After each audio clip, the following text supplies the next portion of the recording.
What are 4 albums that you describe yourself with? Well, to start, me and 4 albums. So my top 4 albums would have to be 4 albums. My 4 albums. Alright, what are your 4 albums? Top 4 albums. Me and 4 albums.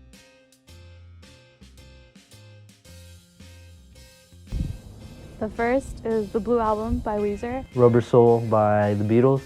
Probably Whatever People Say I Am, That's What I'm Not. Joyce Manor's self-titled.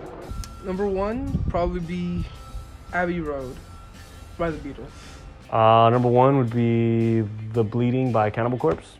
The first one had to be Joyce Manor's self-titled album.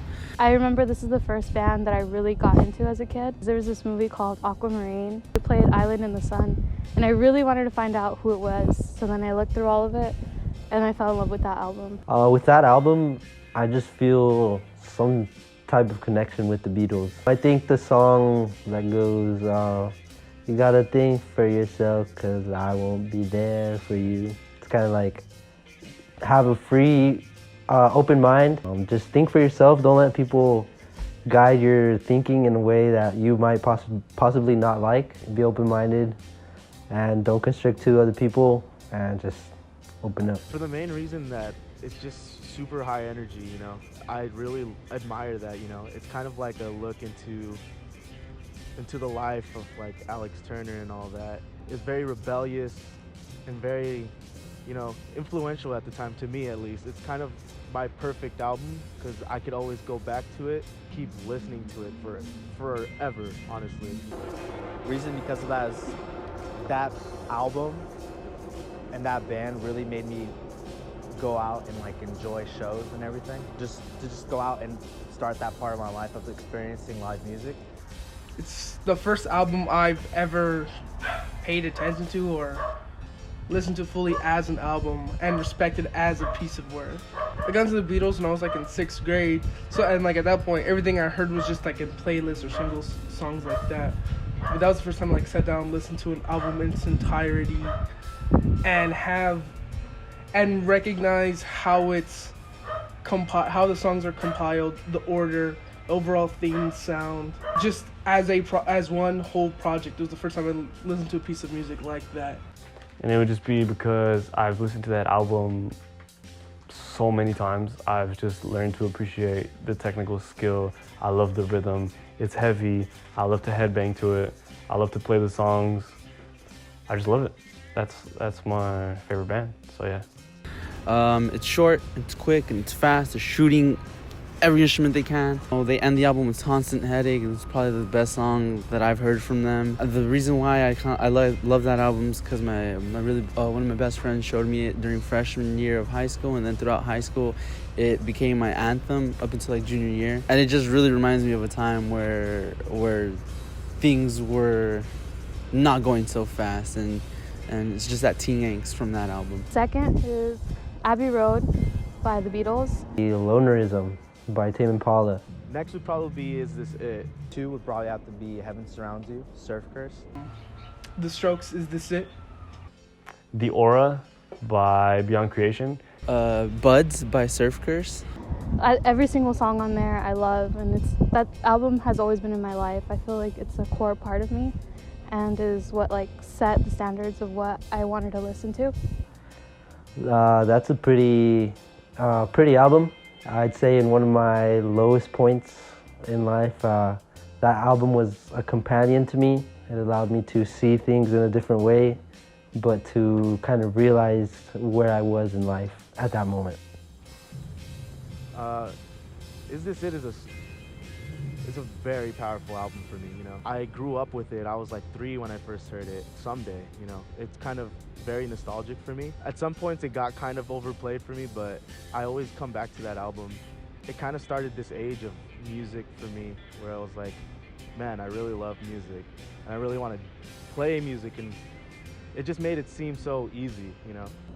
I felt like listening to that album really made me realize that this could be potentially music that I want to do. I think up until that album, I was kind of an old head, even though I was just a kid, where I was only listening to like classic rock and stuff like that. Hearing just modern music, I guess, or modern rock. Like garage rock sound, I just gravitated toward it. I think that kind of shaped what I wanted to do as far as what music I wanted to make, especially at the time when I was just really getting into playing bass and playing guitar. Just the composition of the album, I just think it blew my mind as a kid. Now I still love it. I'd probably still say it's my favorite Strokes album, but there's just something about that album that the nostalgia for me purely alone is what sets it up there. Because I love the bassist.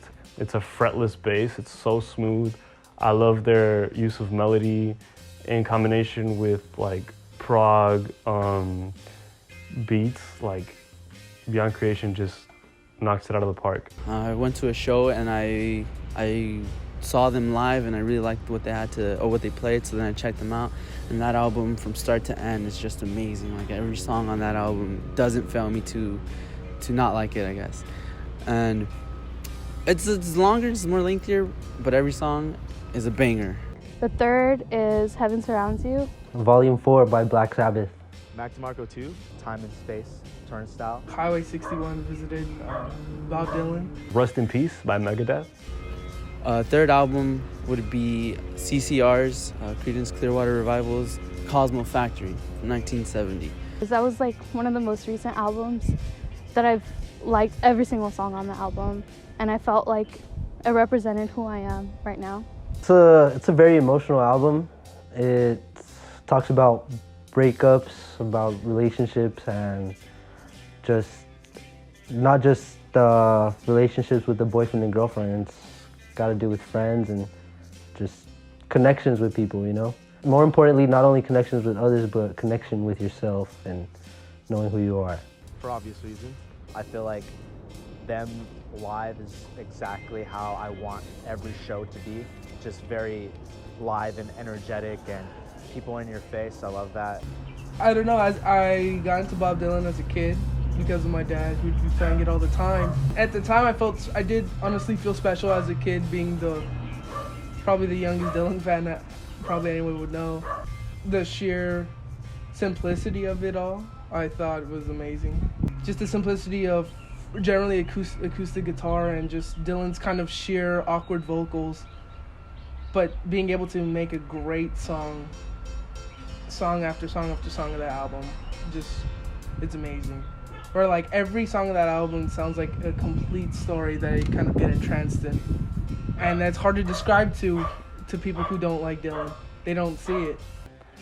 I love that I can play any song on that album any time of day, anywhere, and it just bumps. I don't care how I'm feeling. It puts me in a good mood. I love Dave Mustaine, another one of my favorite bands. It's a bit more like slow, it's country, but it's a really good rock country. From beginning to end, yet again, it's another banger. And they end it with, I forgot that song, Candle, Light in the something. And the fourth is Time and Space by Turnstile. A Cheshire Cat to Dank album. You're going to hate this. And 4 would have to be Static Age, Misfits. Worry by Jeff Rosenstock. 10,000 Days by Tool. Next album would have to be The Beatles' Sgt. Pepper's Lonely Hearts Club Band. Because it was the first album that I had really listened to, like, style-wise, or that kind of style. Blink's my first favorite band. They're just very angsty in a way, that they're like, we'll sing about stupid shit. I don't know, in a way it kind of describes me because I don't like to follow the norm. I like to do shit even if it pisses people off, and on the lowest of keys, I do that on purpose. That one, I love that one because it's such high energy, you know? It's very angsty, you know, and that's the kind of stuff I admire in music, you know? Kind of just putting your heart out like that and just yelling at the top of your lungs how much you like dislike something or love something. And that's the beautiful thing, you know? It's always about the energy and the passion behind it that always kind of brings me back to that album. Reason because I felt like that band and that album would be something I would always listen to, no matter what. I totally see Worry as a 21st century punk rock version of Abbey Road. Because I think it ties my whole musical journey together, where it's the idea of rediscovering a new sound in more modern times and have it compiled in such a way that makes it such an easy album to listen to. First time I ever heard it in its entirety, which is the first time I heard it, I thought that's exactly what I think music should be. It was just the album I just, in a way, accidentally came across. Halfway through the album, I was like, holy shit, I am loving every second of this. And just like Abbey Road, how that second half bleeds one to another, it's an album that I don't think I'll ever get tired of, whether or not I listen to that kind of music. Bass again, delay, very fat bass. I just love bass, and that they're just prog. Like, I love them. That album they started pretty mellow, and then at the end it gets really intense with A Day in the Life. And I really love that album because it started my psychedelic phase with messing with that, and then all the psychedelic culture that was going through the 60s and trying to incorporate that into my life now.